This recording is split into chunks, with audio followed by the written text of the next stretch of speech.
Conversaciones filosóficas por WIS Estéreo. Un encuentro y un diálogo con las filósofas, los filósofos, el análisis, la reflexión y la crítica. Bienvenidos.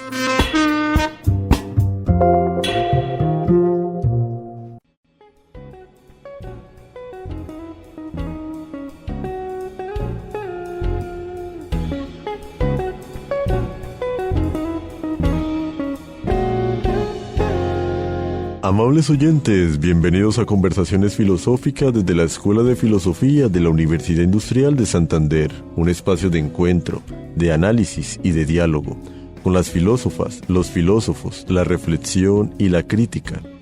Les habla Hernando Arias Niño, estudiante de Filosofía UIS, quien les acompañará en este espacio institucional de la Escuela de Filosofía, en el que abordaremos problemas, autoras y autores de la filosofía. Sean ustedes bienvenidos a nuestro espacio de la reflexión y de crítica.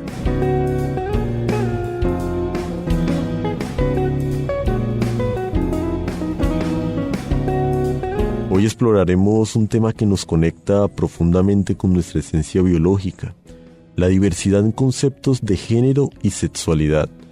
Para ello tenemos el honor de contar con la presencia de la profesora Marta Patricia Ramírez Pinilla, bióloga de la Universidad Nacional de Colombia en Bogotá, doctora en Ciencias Biológicas con orientación Zoología de la Universidad Nacional de Tucumán en Argentina, profesora de la Escuela de Biología UIS por más de 30 años, directora del Laboratorio de Biología Reproductiva y del Desarrollo de Vertebrados y directora de la colección herpetológica del Museo de Historia Natural de la UIS, investigadora senior de MinCiencias. Trabaja con la biología reproductiva de varias especies de vertebrados.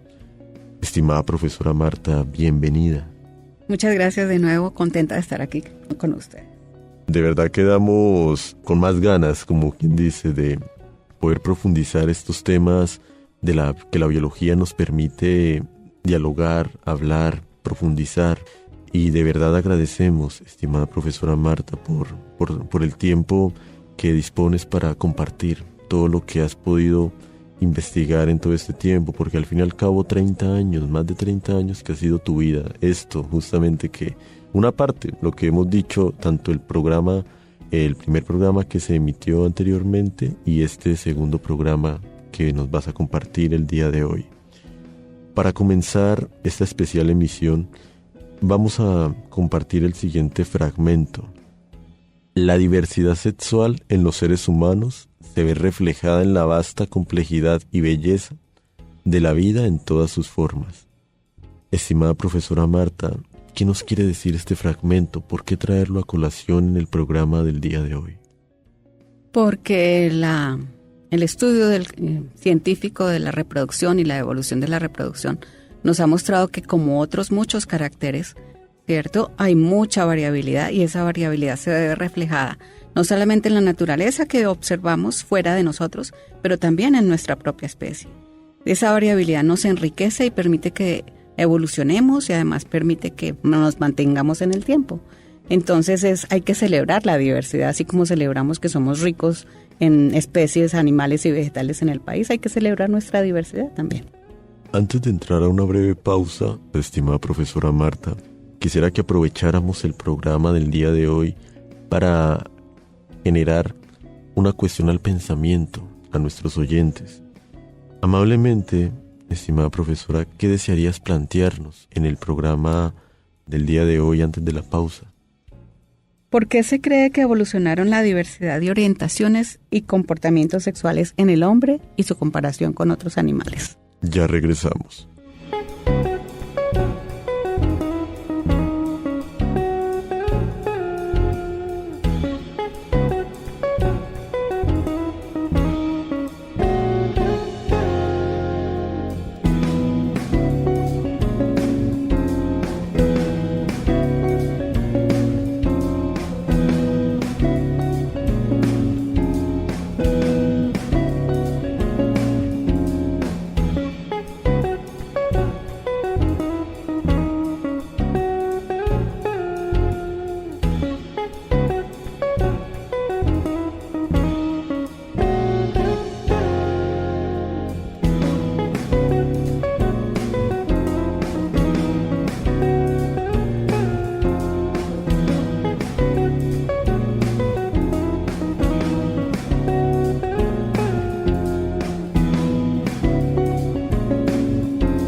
Amables oyentes, están en sintonía los 96.9 MHz WIS Estéreo, la voz de la universidad. En este su espacio, conversaciones filosóficas desde la Escuela de Filosofía WIS. En el programa de hoy, biología y diversidad en conceptos de género y sexualidad.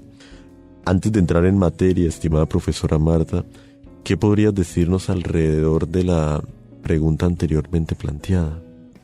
Básicamente que nosotros debemos, de nuevo, aceptarnos como animales, y al aceptarnos como animales, como mamíferos, y tenemos características reproductivas, de conocimiento sobre nuestra reproducción, pero también comportamientos asociados a lo que somos. Y esos comportamientos son altamente variables.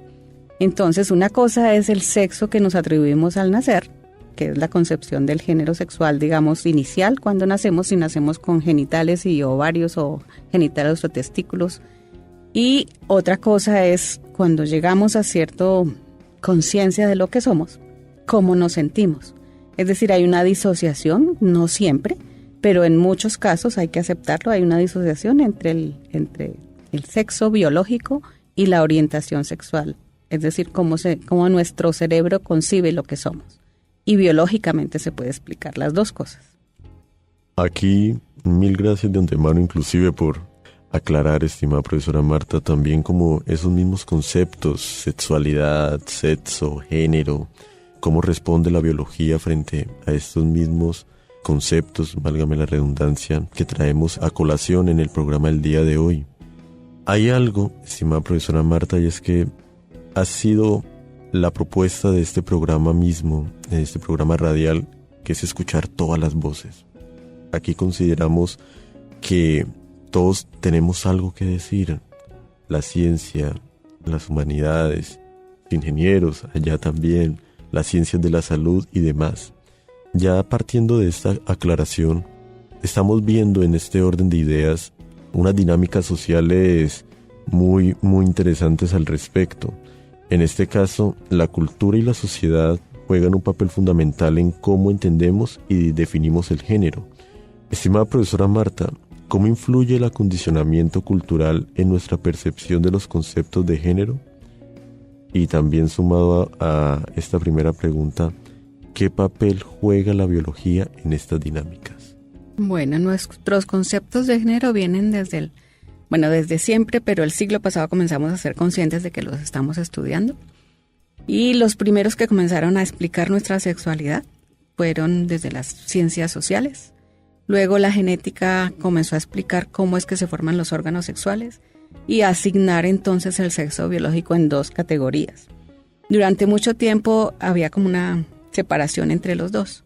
Hoy en día, con el avance científico en biología, podemos entender la gran variabilidad que hay en el espectro entre lo que es ser macho y lo que es hembra.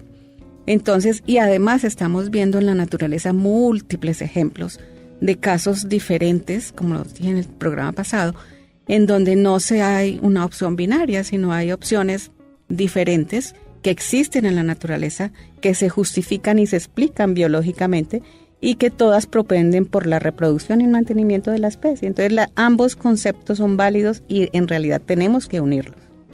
De ahí, estimada profesora Marta, esa conciencia que, como bien nos has venido recalcando, conciencia reproductiva, no olvidarnos que somos animales, que tenemos esos impulsos también reproductivos y que bueno, ya en ese programa tuvimos la oportunidad de poder escucharte y bueno, aclarándonos ciertas dudas al respecto. En este contraste, pero que al final es un tema muy enriquecedor y que une en lo social y lo biológico, las tendencias sociales y las percepciones psicológicas del género han evolucionado significativamente en las últimas décadas, como bien lo acabas de mencionar, estimada profesora, a menudo dando forma a nuestras identidades de género de manera destacada. Sin embargo, y es ahí viene el problema, parece que el punto de vista de la biología ha sido obviado o no ha recibido suficiente atención en estos debates. ¿Por qué crees, para no redondear tanto el asunto, profesora Marta, que no se le toma en cuenta o no se le da la importancia que debería, o inclusive la unión entre la misma ciencia biológica y estas ciencias sociales, humanidades? Pues básicamente la biología durante mucho tiempo estuvo muy cerrada también y pensaba que era todo determinista. Yo sigo pensando que es determinista, pero que hay variabilidad. Y esa variabilidad parece que no la teníamos como muy en cuenta. Hoy en día, sin embargo, la naturaleza misma, nuestra humana, pero la naturaleza fuera de nosotros, nos ha mostrado que esa variabilidad es posible y es además necesaria para que haya evolución. Entonces, como estamos siendo conscientes como biólogos, recién podemos dar explicaciones a esa variabilidad, pues sí, la verdad deberían ponernos atención y escucharnos porque es importante, porque les damos soporte a toda esta variabilidad que a nivel humano se ha estado viendo desde siempre. De ahí, estimada profesora, que son muchos puntos los que unen y pueden unir todo como tú dices, tanto determinismo científico con sus variables, la variabilidad que también hay dentro de la misma ciencia, y estas nuevas filosofías, pensamientos, como lo viene a ser la filosofía queer, los nuevos pensamientos LGBT y estos pensamientos que hemos venido escuchando y que han tenido mucha fuerza en el debate público. Ellos, de cierta manera, y ellas y también todas las variabilidades que hay, desafían las normas tradicionales sobre género y sexualidad, cómo se relaciona, y ahí viene la pregunta, la biología, ¿cómo podría relacionarse la biología con las ideas presentadas por la filosofía queer? ¿Existen aspectos biológicos que apoyen o más bien contradigan los enfoques de esta filosofía sobre el género y la sexualidad? Y ahí también para añadir ejemplos claros de esta misma pregunta, estimada profesora. Parecería que son dos cosas diferentes, pero realmente nosotros como biólogos podemos dar soporte y sustento a la filosofía queer en general, porque la naturaleza nos lo está mostrando, porque lo estamos viendo dentro de nuestra naturaleza humana con explicaciones biológicas claras de diferentes aspectos genéticos, hormonales, ambientales, etcétera, que producen lo que tenemos. Es decir, somos un producto de la naturaleza y por eso podemos dar soporte a lo que se ve y lo que la filosofía queer quiere demostrar, que no somos binarios, no lo somos para ningún carácter. No solamente el carácter de la sexualidad, sino para ninguno de los caracteres. Somos altos y bajitos, pero dentro de eso hay un continuo. Entonces, para la expresión de la sexualidad también. Es un continuo y nosotros lo podemos soportar. Hay muchos ejemplos en la naturaleza que nos muestran y además nos demuestran por qué y cómo se produce eso. Voy a contar un ejemplo que me parece muy interesante, que nos muestra el papel de las hormonas durante el desarrollo embrionario y cómo ese papel de las hormonas puede cambiar nuestra orientación sexual o nuestros comportamientos sexuales una vez nacemos. Este es un ejemplo muy bonito tomado de un estudio en Estados Unidos en donde analizan en las ratas. Las ratas cuando quedan embarazadas tienen muchos embriones de diferente sexo dentro de sus oviductos. Encontraron que depende de el embrión que se está desarrollando de sus hermanos vecinos. Por ejemplo, si una hembra está al lado y lado dentro del oviducto de la mamá rata de dos hermanos, esos dos hermanos están produciendo sus hormonas sexuales masculinas, la hembra está produciendo su hormona sexual femenina, pero es sobrepasada por la cantidad de hormonas que tienen sus hermanos vecinos dentro del oviducto de su mamá. Cuando nacen estas ratitas, se les deja crecer y se dan cuenta que esta hembra que estuvo rodeada de sus hermanos machos, ¿cierto?, va a tener comportamientos masculinizados. ¿Por qué? Por el ambiente hormonal que tuvieron durante su desarrollo embrionario. Es decir, que esa variabilidad intrauterina en el ambiente hormonal puede condicionar el comportamiento una vez se nace. Y eso se ha visto en la naturaleza humana también. Por ejemplo, en el caso de que haya mellizos, obviamente no siempre pasa, pero cuando son mellizos que son de diferente sexo, uno de ellos puede bañar con hormonas en el útero de su mamá al otro mellizo y condicionar el que sea o no homosexual una vez nace o con comportamientos homosexuales.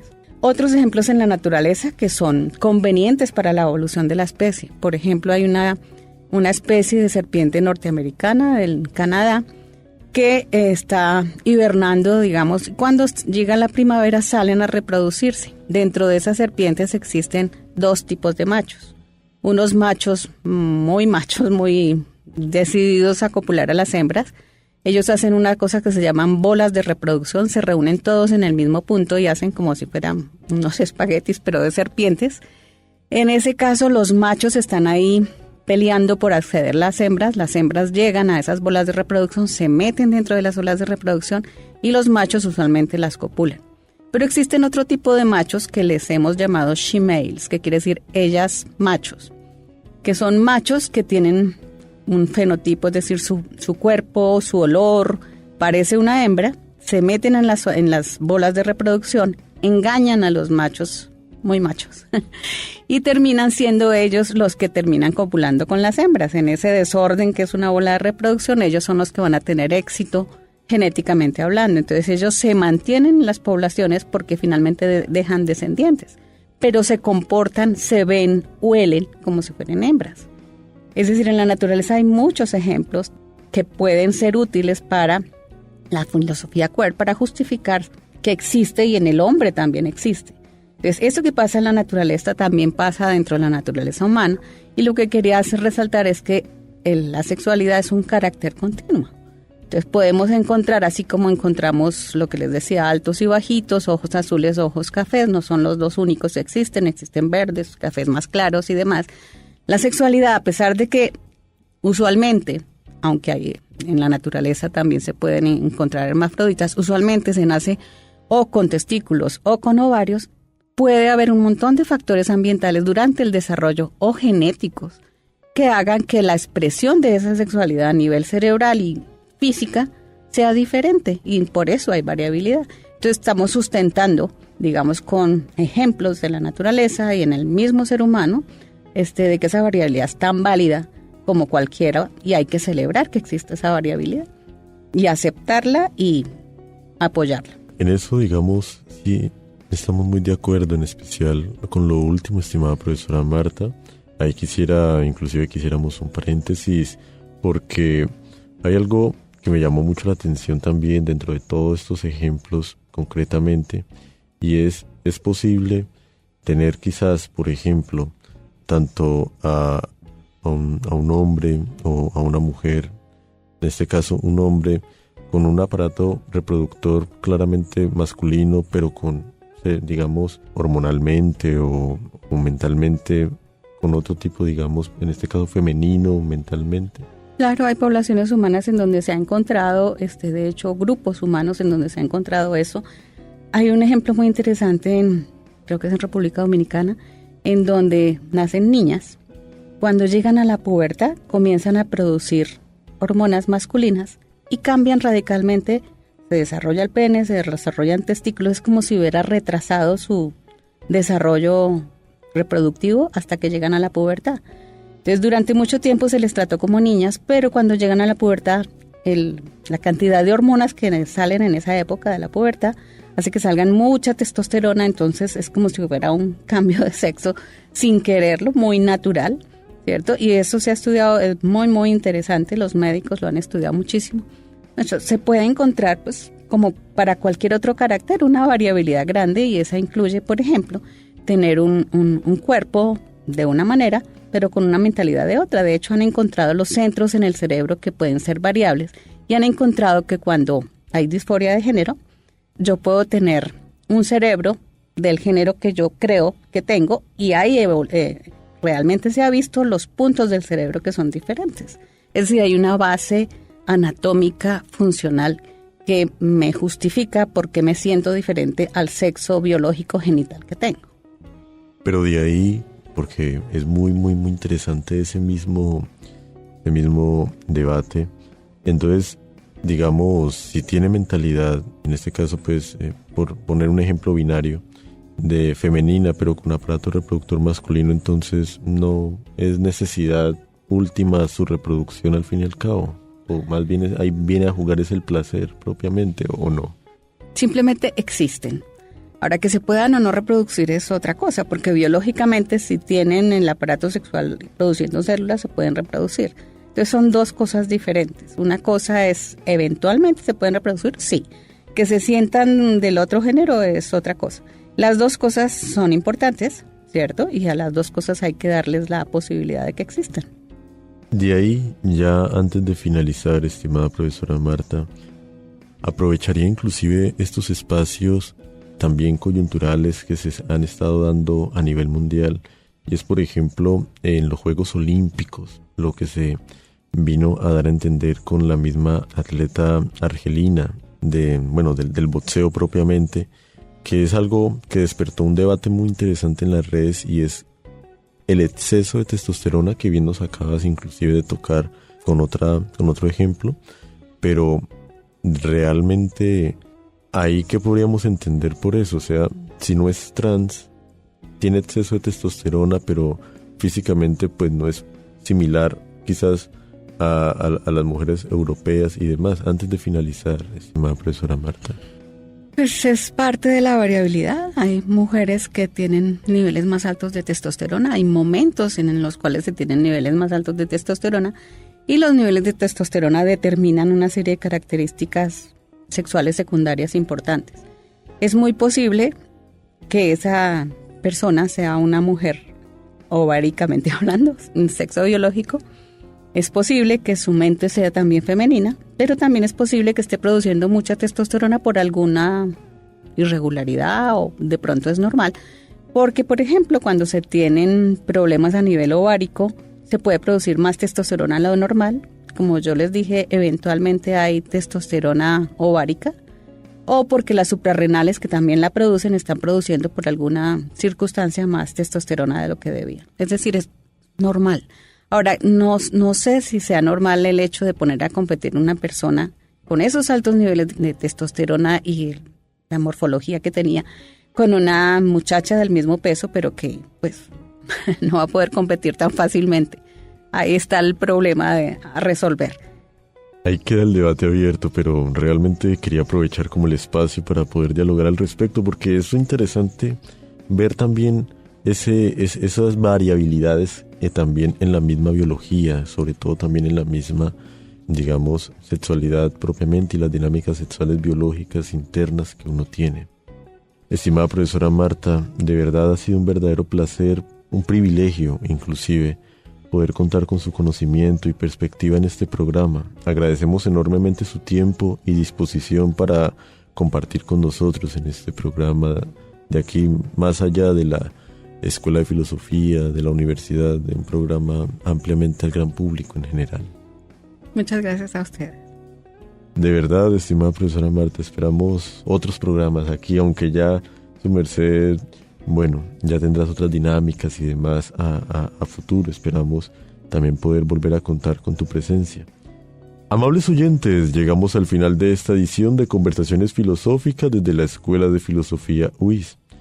Hoy hemos examinado la diversidad en los conceptos de género y sexualidad desde una perspectiva biológica, y cómo los discursos culturales, morales y sociales influyen en nuestra comprensión de estos temas. Este análisis subraya la importancia de integrar la biología y la filosofía en la academia para abordar cuestiones tan complejas y actuales. Esperamos contar nuevamente con la participación de la profesora Marta Patricia Ramírez Pinilla en futuros programas para seguir profundizando estos temas tan necesarios. Gracias por su sintonía, por su tiempo, amables oyentes. Les invitamos a una nueva edición del programa institucional de la Escuela de Filosofía UIS. Con ustedes hasta este momento les acompañó Hernando Arias Niño.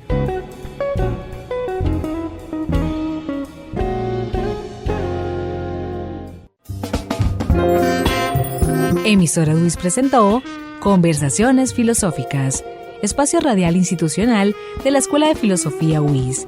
Sintonícenos todos los lunes a las 11:30 am en los 96.9 MHz, UIS Estéreo, la voz de la universidad.